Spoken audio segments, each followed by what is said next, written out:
Au pied des gratte-ciels de Dubaï, un taxi d'un genre nouveau, volant, électrique et sans pilote. Ces engins ont longtemps nourri la science-fiction, mais aujourd'hui, une trentaine de sociétés travaillent sur des prototypes bien réels. Le plus avancé est chinois, présenté au public le mois dernier. Il y a plusieurs avantages.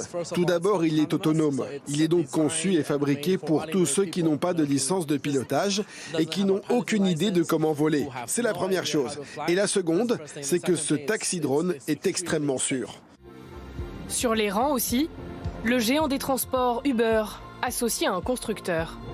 Campagne de pub futuriste à l'appui, la compagnie américaine voudrait étendre son offre de taxi à des drones autonomes.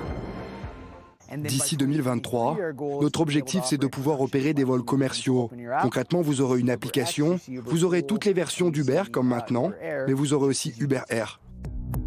En Europe aussi, les taxis volants sont à l'étude.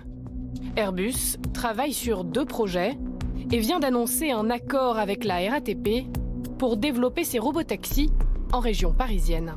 C'est par exemple d'imaginer desservir les aéroports pour permettre aux gens de se rendre depuis les grands aéroports parisiens vers des points d'intérêt spécifiques en Ile-de-France ou aussi les grandes gares multimodales de la RATP. Mais ça peut être aussi des points d'attraction comme le château de Versailles par exemple.